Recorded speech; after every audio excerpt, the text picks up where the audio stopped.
une analyse critique des œuvres d'art créées par l'artiste plasticien Gisèle H. C'est l'objectif principal d'une causerie débat initiée par le Laboratorio Art Contemporain et animée par la spécialiste des œuvres artistiques de l'UNESCO, Sa Majesté Auditor Dorothy Désir. À l'en croire, les traces mémotechniques de la vie africaine sont rappelées dans le travail de l'artiste.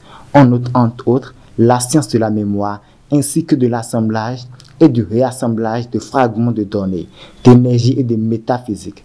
Selon la conférencière, Gisèle H. fouille la fonction énonciative de Michel Foucault à travers ses œuvres en évoquant à la fois les sons que l'on imagine venant des lèvres des personnalités des masques et en dépassant les frontières culturelles, en instanciant le spectateur dans les géographies complexes, psychosociales et géopolitiques. Par contraste, nous avons Egungun numéro 1, qui est très délicat, c'est très fine, je trouve.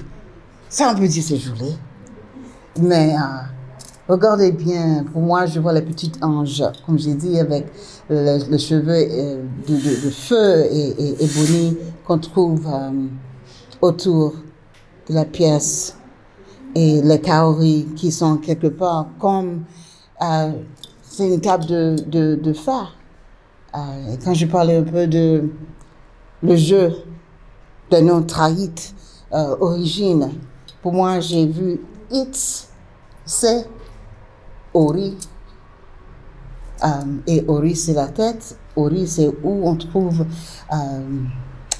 l'espace de la divinité, c'est où notre âme comme des maîtres humains se trouve. C'est ça qui définit notre caractère. Alors, ça c'est très important pour nous. Je pense que peut-être quelque part c'est une de mes pièces.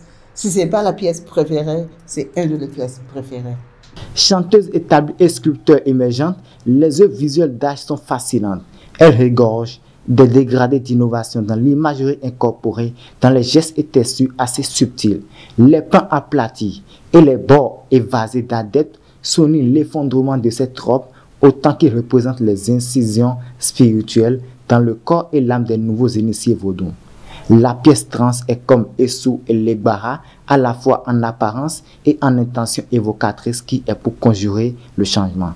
Chaque masque a une signification.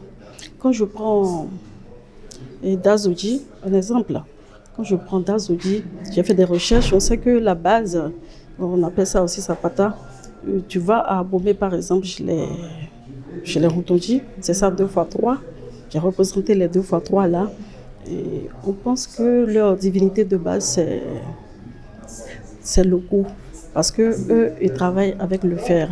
Mais derrière ça, au fait, leur divinité de base c'est Dazodji. Donc c'est tout cela que j'explique. Et je donne aussi les couleurs par rapport aux couleurs des divinités, par rapport au drapeau des divinités, les couleurs des drapeaux. Je mets ça aussi sur les masques avec les perles. Il faut rappeler que cette causerie entre dans le cadre de la série des projets mis en place par l'organisation culturelle Laboratorio Art Contemporain qui œuvre pour la promotion et la valorisation des objets d'art. Elle sera suivie par d'autres activités dont une exposition déjà en cours, un concert et une conférence débat. J'ai tellement à faire, il y en a tellement à faire. Je dois faire encore le royaume d'Oyo jusqu'au Nigeria, donc j'ai tout un parcours. Donc c'est ma première fois et je dis encore merci à Laboratorio de croire en moi. Donc on continue. Moi, je n'ai pas baissé les bras, je ne vais pas baisser les bras et je pense que je vais faire davantage.